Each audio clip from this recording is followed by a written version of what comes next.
Hello everyone, and welcome back to the History of Scotland, episode 15, a look back from Pict to Alban. Before we begin this week's episode, I just wanted to answer a couple of questions that were emailed to me from Derek and John. I really did enjoy reading your generous comments about the show and obviously the questions, so please, if any of you guys have any questions and you want them answering, please email historyofscotlandpodcast@gmail.com. That is historyofscotlandpodcast@gmail.com, and I can answer them in any following episode. Now, Derek asked, what were the greatest ethnicities of the people that lived during the Kingdom of Alba? So that's a very good question, Derek. This is very hard to answer due to the lack of evidence that comes from the country at this time. There were no great surveys like there was in England, for example, but with the evidence we do have from both dug-up remains and sources, we can safely say there were a mix of Pictish, Scoto, Delretan, Irish, Briton, Norse, Saxon and Welsh. Got that? They were all within the Kingdom of Alba at this time. Remember, the Kingdom of Alba was formed through the merging of the two smaller kingdoms, the Pictish Kingdom and the Kingdom of Delreta. So due to this, the ethnicities varied from place to place. With the emergence of some of the Saxon kingdoms and then the Viking kingdoms, we start to see communities popping up around the time of Duncan I too, of all different ethnicities. You know, some of these Saxon kingdoms became under the rule of the Kingdom of Alba, as well as these smaller Viking settlements that were housed around the coast. As well as obviously the Kingdom of Strathclyde becoming more of a vassal state to Duncan, we see a greater number of Britons being spread throughout the land as well.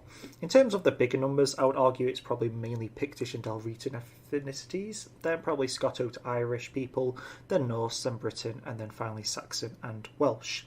Hope that answers your question, Derek. Thanks for your kind comments about the podcast. Glad you're enjoying it. Now let's move to John's question. How long do you plan to tell the history of Scotland for? That is a very broad question, John, and a very nice question. So, I think I've answered this in earlier episodes, but I'll mention it again now since you've kindly asked. My plan is to cover Scottish history up until the modern day. So going through the merger with England, the Civil War, the Highland Rebellions, Scotland in the Greater European Wars, such as Napoleon, First, Second World War, etc., etc. So I imagine I will stop well around the first referendum in our time, in the modern era. Although Scotland's history is entwined with England and Wales, I feel Scotland has many stories to tell in its modern time as it did back in the medieval times. So really, I don't foresee a real end to the podcast, but I imagine after the Second World War we'll see less Scottish defining history stories to tell. But again, who knows? Hope that answers your question. Thank you again for your nice words about the podcast. Thanks again to both of you for those questions, and thank you to everyone else for leaving amazing reviews on Apple Podcasts and other podcasting sites. It's been great to see how popular this podcast has become. Now, last week we went through Constantine III, Kenneth III and Malcolm II's reigns, ending with Malcolm II's grandson, Duncan I, coming to the throne. With Malcolm II's death came the end of the Alpinid dynasty, since Duncan I came from Malcolm's daughter and not son. But with this, the change of succession where the heirs and the sons and grandsons of the king and not any relative was followed, meaning obviously the sons and grandsons were next in line to the throne and not just any cousin from your mum's sister's sister could take your kingdom. So, in today's episode, we're going to do a bit of a look back from where we came from as a Pictish Dark Age kingdom to now an Alban Scoto medieval kingdom. I want to go through the changes that happened over the past few hundred years, from the sense of nationality to the European scale Scotland was now being recognised as, to obviously the succession changes that I've just mentioned. After this episode, next week we'll be looking at the common misconceptions of the Dark Ages, discussing what myths and what's reality, discussing the lies that were being told in modern history sessions. Then the following week we'll be starting the House of Dunkeld and Duncan I, 2 episodes on Macbeth, and then the long reign of Malcolm III. I'm planning on making episodes on Macbeth and Malcolm III longer and spamming multiple episodes, especially with Malcolm III onwards. With this in mind, I've actually planned all future episodes up until August of this year. That's 32 episodes into the future. Believe it or not, these 30 episodes will only cover 100 years of Scottish history as well, before the war with England that we all know about. So they should give you an idea of how detailed into these years we are going to be. So, without further ado, let's take a trip down memory lane and discuss the differences between the Pictish Kingdom and the Kingdom of Alba as it has Duncan I comes to the throne. Now, In the later first millennium of AD, Scotland was a complex and dynamic mosaic of political and cultural traditions where natives and immigrants competed for power and influence, a land of 4 nations and 5 languages, in the words of the contemporary Anglo historian Bede. The evidence for the various groups contributing to the development of the Kingdom of Scotland is uneven. However, both in terms of historical sources and archaeological research, it is therefore necessary to consider the broadest possible range of information to reconstruct the period, the archaeology, the history, the place name studies, and art history. They all provide enough evidence to give us a clear picture, as we've gone through in these past episodes. The early medieval period in Scotland can be divided into 3 major phases that we've covered. Limited evidence remains for the post-Roman phase, around the 5th century AD, which appears to have been a time of transition, when significant cultural changes took place. The early historic or early Christian phase, i.e. around the 6th to 8th centuries AD, was a period of interaction and competition, at least among the elites of 4 major political ethnic groups. And we also saw the establishment of Christianity as the dominant religion in the area. Then came the Viking phase, 9th century through, and that's taken us to about where we are with Duncan I coming to the throne. Obviously, when a new set of pagans, mainly from Western Norway, disrupted earlier patterns, initially through raiding and later by settling in the north and the west. Their attacks were surely an important catalyst for the unification of the Delretan and Pictish kingdoms into the Kingdom of Alba, obviously then going to be called the Kingdom of Scotland. So let's try and split these sections and go through each of the first ones. So we're going to touch on the first one being post-Roman Britain. Unlike southern Britain, Scotland never was incorporated fully into the Roman Empire. Although the southern lowlands were part of the militarised zone between the Antonine Wall, which ran between the River Forth and the River Clyde, and Hadrian's Wall, now south of Scotland's border. Unlike the situation with the Germanic territories beyond the Rhine frontier, little evidence suggests significant levels of trade across these walls, and so with the withdrawal of Rome in the early 5th century, there was less obviously a disruptive nature in Scotland than elsewhere. It is widely accepted, however, that the people between the walls were influenced significantly by the Roman military presence. In fact, with the recognition that the Picts and the Britons both spoke P-Celtic or Brittonic languages, some scholars have suggested that cultural differences between the southern Britons and the northern Picts may have been emphasised, if not created, by the adoption of certain elements of late Roman culture, including Christianity by the Britons. Several small kingdoms are known among the post-Roman Britons. The people the Romans called the Vatadoni, for instance, appear in the 6th century in the southeast of the Godidon. In the late Roman period, they were based at the Iron Age hill fort of Trapean Law, which was produced as a spectacular hoard of Roman silver dated to some time after. In around 400 AD, this cash is interpreted either as loot or more likely a diplomatic bribe or payment for military services. But Trapean law was abandoned by the mid-5th century, and it appears that the new seat of power was at Dunedin, modern Edinburgh. Excavations in Edinburgh Castle have found evidence for occupation during this period.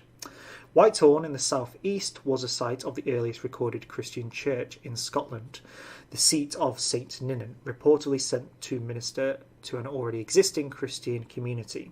Dating the activity of any post-Roman figure is extremely difficult, owing to a lack of contemporary documents, but scholarly opinion now places Ninian at Whitehorn in the late 5th century. This dating is supported by the site's mid-5th century Latina stone, an inscribed cross slab with a Latin inscription including the name Latinus, and a 6-armed Constantinian Chi-Rho-Christian cross. Little evidence exists for the Picts at this period, as we've discussed in many of the previous episodes when we've been trying to piece all this together. Historically, though, there were enemies of the Romans, allied with the Scotti, or Irish. Archaeology there is strong in the continuity with a late Iron Age culture, particularly in the Northern Isles and the Western Isles. Although there appears to have been significant changes in the settlement types during the late Roman period, understanding of the Picts, however, is patchy. Wainwright's pioneering book titled The Problem of the Picts was written in 1955, and it is only since the 1970s that excavations have made them less of an enigma. If we now touch on the early historic or early Christian period, the Scotti, or at least the Scots of Del Rita, were one of the two groups that first appeared in Scotland during the 6th century, complicating the political picture and contributing new elements to northern British culture. They controlled Argyll, the southern part of the West Highland coast, and retained close ties with their Irish homeland. The other group was the Northumbrian Angles, based at Bamborough on the northeastern coast of England by the mid-6th century. The Angles expanded their control over the kingdom of Godwin by the 7th century and over Reged in the southwest of Scotland by the 8th century, leaving Strathclyde as the only remaining autonomous British kingdom. The intrusiveness of these groups has long been emphasised by historical tradition, but archaeology warns against exaggerating the differences among the Brittonic Britons and the Picts, the Gaelic Scots and the Germanic Angles. Despite their linguistic differences, the economies and material cultures of these groups, they were also very similar. All of them relied on mixed farming, where cattle were the most important livestock, as we covered in episode 10, followed by sheep and pigs. Barley and oats were the principal crops. Along Scotland's cultivated coast, fish and sea mammals were also important resources. Most people would have lived on the isolated farmsteads or in small, self-sufficient hamlets. There was nothing resembling an urban centre in Scotland until the 12th century. Pottery was uncommon in most of Scotland during this period, and most metal would have been recycled, but excavations at waterlogged sites have produced a wide range of wooden vessels and other organic artefacts.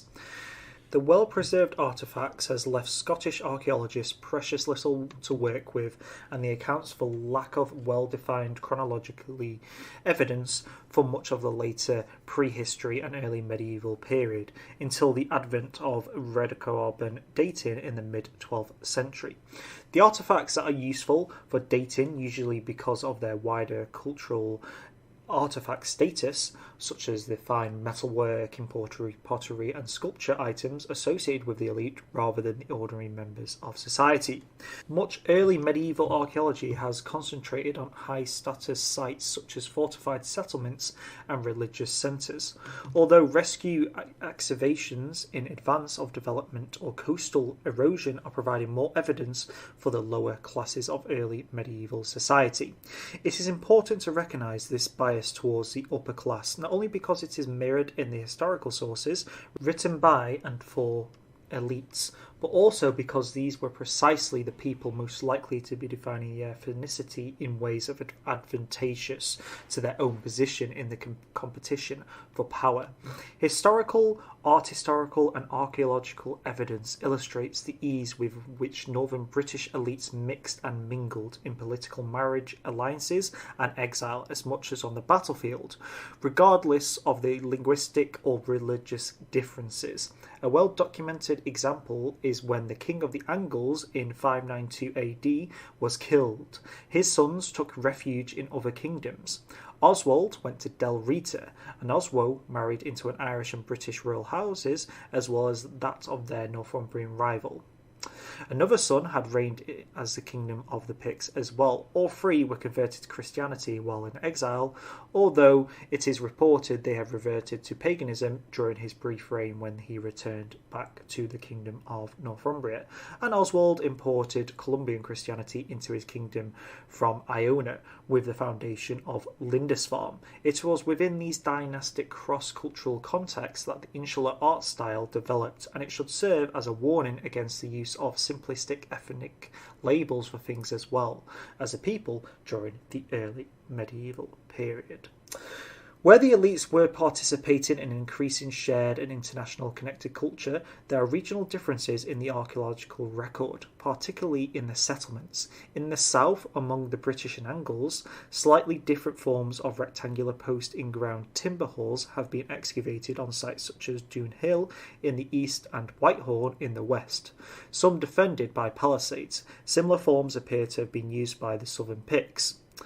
In the west, among the Britons and Scots, are crannogs, natural or modified islands, usually with round timber and wattle houses.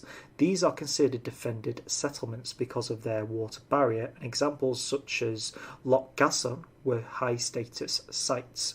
Along the West Highland coast and in Northern Isles, Duns and Brochs, large, round, dry stone structures built in the late Iron Age were reoccupied, often with modifications, or cannibalised for the construction of more modest cellular or figure-of-eight houses.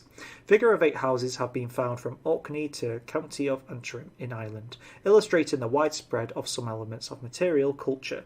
It is to remember that the Picts and Scots were allies against the Romans, and both could have assembled substantial fleet of ships, which would have been used to sail between the islands during peace as well as war. The fort at Bergenhead in the north-east is the largest fortified site of this period in Scotland, and it overlooks an excellent harbour. At least 30 stones carved with Pictish bull symbols were found there, and the wooden framework for its timber-laced ramparts were fastened with nails. The only other known example of nailed timber-laced ramparts is in Dundurn, another Pictish stronghold. Dundurn is a nuclear fort. It has a small citadel at the summit of the hill, with an axis built where the hill is relatively level. Britons and Scots, as well as Picts, used nuclear forts. The type site is Dunnad, the capital of Del Rita. Fortified sites such as these forts and crannogs would have been the residencies of royalty, and these sites would have produced evidence for specialised craftworking, particularly in the production of fine metalwork, suggesting that smiths worked under the patronage or control of kings and other nobles. The Picts are associated more commonly with a very distinctive art tradition found mainly on stone, the famous picture symbol stones that we have touched on in the last episode, such as the Class 1 stones, the Class 2 stones, and the Class 3 stones. If we just touch back on religion for a minute, the expansion of Christianity across Scotland during this period has also been a topic of continuous interest in the historical community. It was Christianity that promoted the literacy that produced the earliest indigenous inscriptions and documents, and even in the post-Roman period, some Britons were Christian. The Scots were Christians by the time they were historically active in Argyll, and it was the Del Ritan that the St. Columbia came into in 563 AD, found in the monastery at Iona shortly afterward, where a lot of the kings that we've been discussing in past episodes are buried. While Columbia's life shows him visiting the pagan king of the Northern Picts, there is little evidence for the missionary efforts. Nevertheless, both the Angles and the Picts had adopted Columbian Christianity before those groups switched to the Roman date for Easter, the Angles in the late 7th century and the Picts in the early 8th century. Little structural evidence for churches in Scotland has survived, except for Whitehorn. In many cases, these sites remain in use, and later construction has obliterated the remains of the earliest foundations, although ongoing excavations at Portmarnock, which appear to have been a monastery during the 8th and 9th centuries, will provide better evidence for the Pictish north-east. At Iona, part of the vallum, the bank and the ditch that separated the religious community from the secular world, survives, but the texts reveal that the buildings within were built of timber and wattle, which has left no clear trace. Building churches of wood apparently was part of the Irish Columbian tradition. Although hermits' refugees usually had small round dry stone cells, it was the Roman tradition that encouraged stone construction. In the absence of surviving structural remains, the presence of early churches typically is indicated by the place name evidence: Eccles, names in British territory, and Kill, names in Del Rita. Burials have little to contribute to an understanding of early historical phase. First of all, the acid soils of the Scotland have destroyed most of the skeletal remains. Second, burial practices were quite similar among the different groups, both before and after the adoption of Christianity.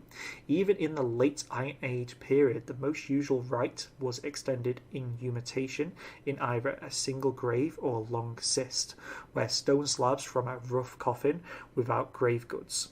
The only identifiable characteristic for Christian graves, therefore, is their east-west orientation. Some Picts did place such graves under low mounds with square stone curbs in the early medieval period, but most such monuments are only known from aerial photography, and more excavation is needed to confirm the dates.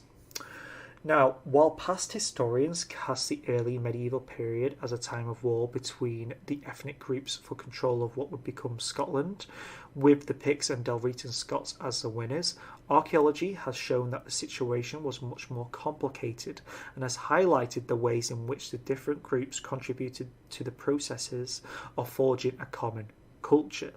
If there is a large-scale notable trend throughout this period, however, it is increasing socio-politicized centralization. In the Roman period, sources attest to a multiplicity of Pictish tribes. By the early historic phase, there are probably 3 significant Pictish groups. Hierarchical levels of kingship are evident in Dalrita, with kings of kindreds, the most powerful of them, being the Overking and the Overkings of the Scots, Angles and Picts, competing for the position of High King of Northern Britain during the early historic phase. It was only in the Viking phase, as the Norse and their superior sea power annexed the island half of Argyll, that the bonding of these mainland groups into a permanent and internally complex state occurred. Despite historical uncertainty about the relative power of the Scots and Picts at this time, the Scots moved eastward, and from about 843 AD, as we know, Kenneth MacAlpin and his descendants ruled both the Scots and Picts from the Fort Viet in southern Pictland and to the north of Scotland. Later historical revision makes it difficult to determine what extent this was a violent overthrow of Pictish power as to opposed to assimilation. Nevertheless, by the 900s AD, Dalritan and Pictish vanish from the sources, replaced by an Alba, a nation called by a Gaelic name and used Gaelic language, but with much more of its administrative structure apparently derived from the Picts. From all of this, we can conclude the following 5 major changes have at least happened from what we know of the Pictish/Dalritan style kingdoms to the formation of the Kingdom of Alba. A. The Kingdom of Alba had changed from becoming a country with 2 clear different identities to one national identity, that being Alban, or now Scotland. B. The succession laws, although intertwined into Pictish and Dalritan kingdoms, were changed due to the central authority requiring more power and control. The succession crisis that has caused when a king would die, especially with what we saw from the descendants of Malcolm I and Constantine II, was causing division across the country. This needed to change for Scotland to evolve and survive, especially since England had gone through the same process. C. Settlements began to improve with the introduction of Christianity to the country, as villages and towns became a lot more controlled around these religious centres, including the creation of castles for the lords of the lands to settle in. D. The greater diplomacy on a grander scale. Countries in Europe and on the continent began trading and forming talks with the Kingdom of Alba, Scotland, at the time of Duncan I, which did not happen when the smaller countries of Picts and Dalritans were ruling. We can take this as a meaning of a greater economy within Scotland and more tradable goods to offer, as well as mighty armies ready to go to war for your allies. We actually covered a lot of this in the episode Day in the Life of a Pict, so please check that episode out for more info on that.